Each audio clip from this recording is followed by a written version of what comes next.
Hi guys, it's Jess with Tarot Angel Intuitive. This is going to be a piggyback video to the tarot card pull that I just did right before this one. And the topic that the card was about is about self-care. And I want to explain what it is, because a lot of people have this misconception about self-care. So when I say that, what do I mean? Self-care is what you do to take care of your own needs. It's physical needs, right? What foods are going into your body? What exercise routine do you have? Are you moving your body? Are you getting enough rest? Are you making sure that all of your physical living needs are taken care of, right? So we have our physical needs. We also have emotional needs, right? Are you doing activities that cause you more stress, or are you incorporating activities that bring your stress level down, where you can manage your emotions, where you don't find that you are worrying yourself sick over certain things, or getting so angry that you are lashing out at people.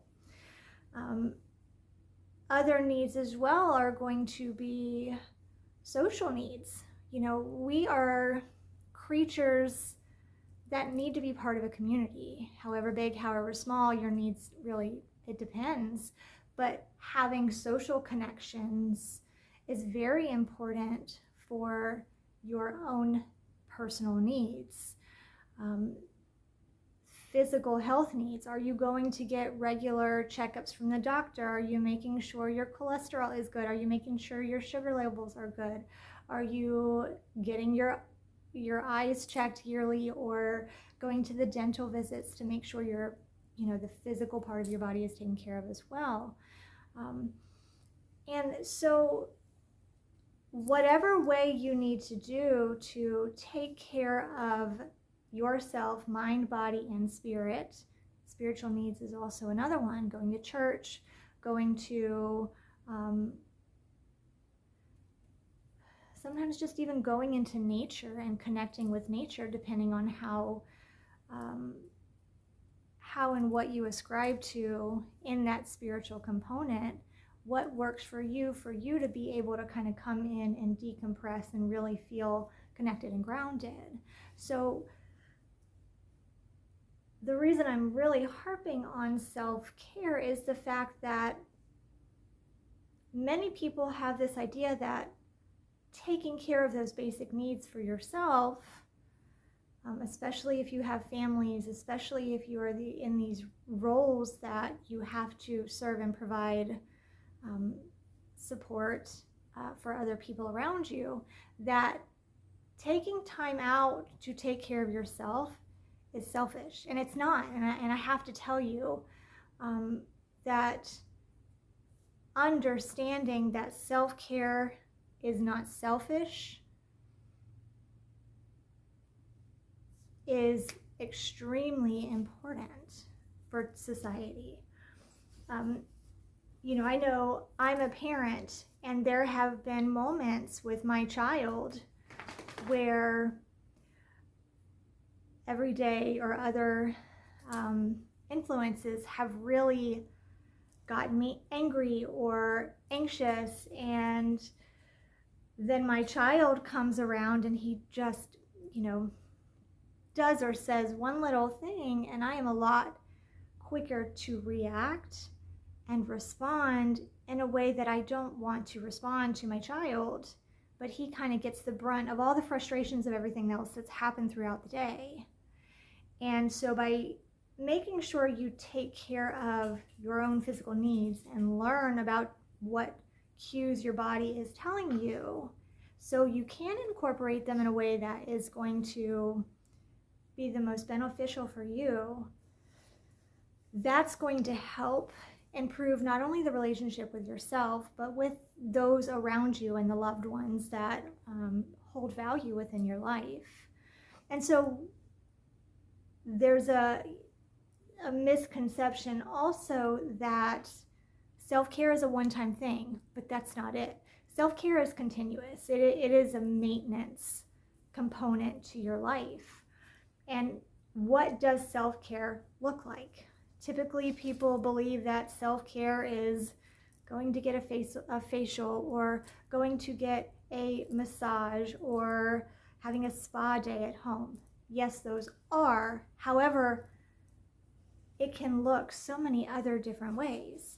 Sometimes just, if it's a nice day outside, rolling the windows down in the car and cranking the music up and just driving. That is self-care, because you're doing an activity that brings you joy and peace and helps bring the emotions, the frequency of the emotions down. So it's not so frantic, it's not so high, it's not so quick to explode. Because we know that when we are in high stress situations, we are going to be more reactive, and it's going to be more pronounced in how that reaction is. So reading a book, if you enjoy that, listening to good music, going for a walk outside, physical exercise, eating nutritious foods, getting on a regular schedule, spending time with friends or spending time alone. It's the balance of it. But it's also about you finding activities and things that you enjoy for the purpose of enjoyment. And I'm going to ask you, what are those things? What do you enjoy purely for the sake of just doing it? And, in my practice, when I would ask clients that, most of them couldn't even answer that. What is a hobby that you enjoy? And so if you don't have an answer, then I really encourage you to think about that. What gives you joy? What gives you that feeling that after you spend time doing that activity, you're like, you are relaxed and you can just be still in the moment and really feel like you can let all of that air out and just be. It brings that, the levels, I see the thermometer, right? And the visual of the thermometer, when it gets hotter and hotter and hotter, it goes up farther, farther, farther. Well, if you don't do anything to kind of bring that temperature down, which is what self-care is, then you have less and less and less space for it to kind of go over the top with that thermometer. And so that's where the self-care component is extremely important. Self-care can be done every day, can be done once a week, once a month. It depends on what it is. There needs to be a level of self-care at least once a week, whatever that may be. Like I said, sometimes just going for a walk 2 days a week, 15 minutes, just to get your body moving and getting regulated. And regulation is a key thing. We'll do that in another video. But having your body become regulated, become in a natural rhythm, go down in its natural state is going to help you in the long run and with your relationships within your life. So take time for you. 10, 15 minutes. Like I said, even if it's just on the car ride somewhere, you listening to music that just makes you feel excited or makes you feel relaxed is one of the easiest ways to do it. Go draw, go paint, go be artistic, go build something, go destroy something in a safe way, in a very safe way.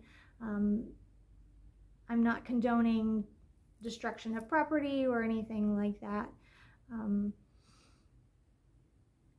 Going golfing, that's a way to get some of that energy out as well. Playing sports, spending time with friends, watching movies. Like I said, there's a lot of different activities that can be done for self-care that can work for different people. And sometimes you need different activities depending on the emotion.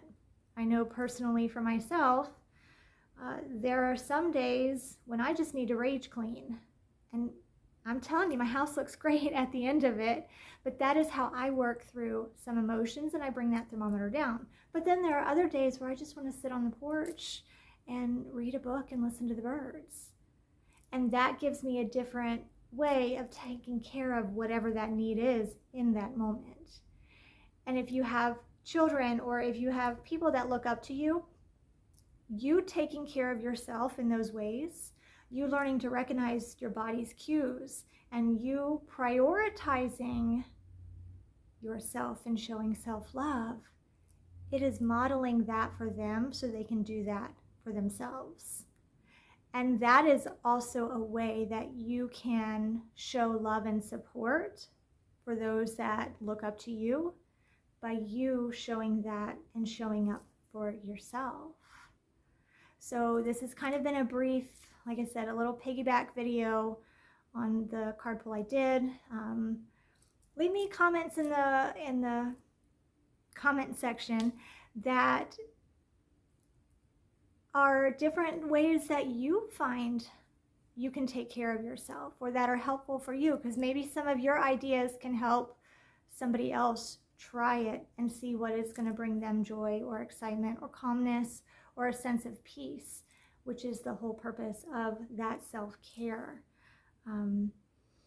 So guys, thank you for listening to me in this video. If it resonated with you, hit that like button. Love for you to subscribe to my channel, and I will see you guys next time.